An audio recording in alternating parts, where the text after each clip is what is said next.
Y bien, como sabemos, hay una discusión en el Perú acerca de por qué no baja el precio de la gasolina en el mercado interno. Ha habido acusaciones hasta del propio Alan García, en fin.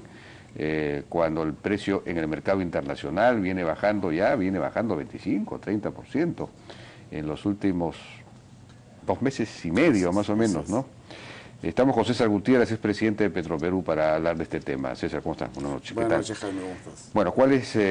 ¿Hay una explicación? ¿No hay una explicación? Hay quienes dicen que hay una explicación política, y es que Petroperú está acumulando de alguna manera recursos, sea para lo de Talara, la refinería de Talara, o por alguna otra razón.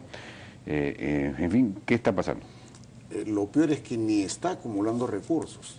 O sea, lo que ocurre es que una refinería es muy dependiente del crudo que compra para producir el combustible. Sí. Petroperú importa gran parte del crudo, igual le ocurre a Repsol, para producir combustibles. Entiendo que Petroperú no importa gran parte de crudo, Sí, ¿no? sí, La mayor parte del crudo que procesa viene del norte del Perú. Hay una El 70%, según he visto por ahí. Hay una parte en Talara, pero hay una parte que importa de Ecuador. Pero lo que importa es el 30%, el 70% lo produce. Pero, digamos, el caso de lo que compra, por ejemplo, en Talara, lo compra a precio internacional. Ah, bueno, lo que corresponde. Ahora, ¿qué ocurre? El ciclo más o menos de realización, compra un insumo que se llama crudo y produce combustible. Desde que compra hasta que se convierte en combustible, el ciclo dura más o menos 60 días. Pagó precios como de 90 y bajó el crudo como a 75. Ese descenso no puede hacerlo porque compró crudo caro y hoy día la sociedad le exige que venda el combustible barato como si hubiera comprado crudo barato. Ya, pero una cosa es, digamos, yo puedo entenderlo para la refinería de La Pampilla, que creo que me parece que trae el petróleo del África, no sé en dónde. Así es. Claro, hay un tiempo en que el petróleo comprado, digamos, a 100 llega hasta acá y además hay una reserva, ¿no es cierto? Se acumula y luego se procesa. Pueden ser 2, 3 meses, ¿de acuerdo? Pero Petroperú compra en el norte, digamos, en los pozos que tenemos nosotros en el Perú, en el norte, el 70%, según he podido chequear, y eso llega mucho más rápidamente, no tiene que esperar 2 meses y medio o 3 para... Pero el ciclo más o menos es 60 días, desde el stock, de que se convierten los productos en proceso hasta que sale es eso. El tema es que si... Bueno, ya han pasado más de 60 días en todo caso, por supuesto. Entonces ya podrían estar bajando. O sea, primero se explicaba más o menos hasta mediados de octubre qué es lo que viene ocurriendo. ¿Qué es lo que ocurre ahora? Petroperú al tercer trimestre, su utilidad neta es más o menos 9.9% de los ingresos brutos. Y lo que está haciendo es tratar de mantener el margen, por lo menos para exhibir una utilidad neta decente, más aún cuando está metiendo un endeudamiento de cerca de 2.000 millones de dólares para afrontar un proyecto de 2.700. Entonces está tratando de ganar, de acumular. Al menos demostrar cifras, porque la verdad que con 0.9%... Entonces la refinería de Talara famosa nos está costando a los peruanos la demora en bajar. Y es el inicio, Jaime, porque todavía lo de los embolsos de financiamiento solamente se han recibido 500 millones de dólares. Falta como 1.500 más. Y el ciclo de construcción va a durar más o menos 5 años. Entonces lo que viene a los 5 años es más de lo mismo, porque el cambio que se va a hacer refinería Talara, tal como viene conceptualizado y con los precios, no va a permitir una baja del precio de los combustibles. Si se bajara el precio de los combustibles por debajo en una simulación de importación, simplemente Petroperú se pasa de esta utilidad magra, 0.9 a 1%, que es lo que gana sobre los ingresos brutos, se pasaría a la pérdida y no puede pagar deuda.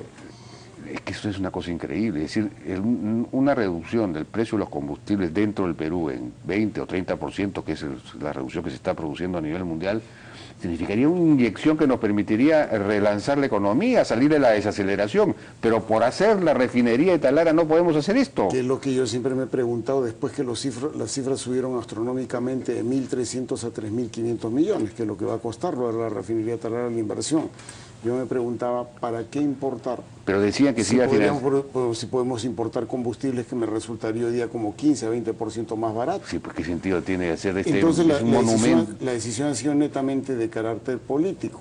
Y la decisión de carácter político la estamos pagando ahora, y yo he dicho en algunos artículos que he escrito, vámonos acostumbrándonos, porque en los próximos 5 años, donde aquí hay que pagar deuda de mayor magnitud que la que se tiene ahora, va a haber más de lo mismo o peor. Y eso es un tema que lo conoce perfectamente Alonso Segura, porque él fue el jefe de gabinete de asesores que revisó las cifras del proyecto de modernización de Talara. Pero en teoría lo que dijeron en ese momento es que la refinería de Talara se financiaría externamente, bonos, préstamos, etcétera. Igual, deuda es que hay que pagarla. Y la única forma de pagar es con los ingresos derivados de la venta. Y Petroperú, el 91% de sus ingresos se va a pagar en crudo, ya sea nacional o importado. Entonces, con 9% de margen, tiene que hacer todo el negocio y al final le queda entre 0.9 a 1. Entonces no va a bajar el precio, como tú dices. Y el otro tema es que el famoso gasoducto del sur, para financiarlo hay que subir la tarifa también.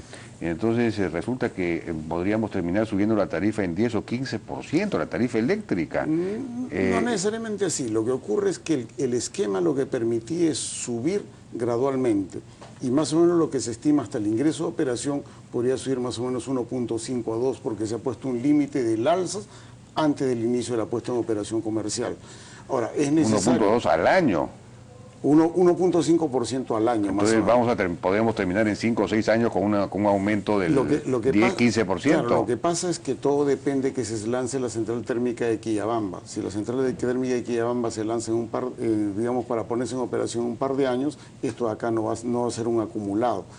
Proinversión se está demorando, se espera que lance la central térmica de Quillabamba y se va a producir energía en base a gas natural que es más barata. Eso sería el esquema. Lamentablemente Proinversión está demorando, ha habido algunas protestas en el sur, sobre todo en la zona de Quillabamba, protestando porque él quiere un gasoducto hacia Puno. Y el tema es, bueno, primero completemos lo que hay sencillamente es, hagamos la central térmica de Quillabamba y eso va a impedir que sea una alza acumulada. Esas son unas inversiones de más o menos 100 tantos millones de dólares, 140 millones de dólares. Porque, digamos, una de las ventajas competitivas que tenía el Perú, por ejemplo, para la minería, en comparación con Chile y otros países, es una energía más barata. ¿Y que esto ayuda? Gracias al gas. Pero si vamos a encarecer la tarifa para financiar el gasoducto del sur y tampoco podemos reducir el precio de los combustibles porque hay que financiar la refinería de Talara, bueno, este síndrome estatista nos está comiendo la competitividad. O sea, hay dos cosas. Talara está yendo directamente al bolsillo del consumidor. La parte eléctrica con el gasoducto, si funciona el gasoducto sur y las centrales que están construyendo el nuevo energético funcionan 2006, 2016, 2017, eso no va a ocurrir. Y también tiene que lanzarse Quillabamba en su momento, que viene demorado. Si ocurre lo de Quillabamba, lo del nuevo energético que está terminando y el gasoducto más o menos se termina en el 2017, esta cosa no ocurriría. No, ¿por qué no ocurriría? Porque sencillamente vamos a producir energía en base a gas, que al principio se va a empezar a trabajar con diésel. La central térmica, por ejemplo, que va moviendo en el 2016, va a empezar a operar con diésel. De acuerdo, pero para financiar eso tenemos que pagar más en la tarifa.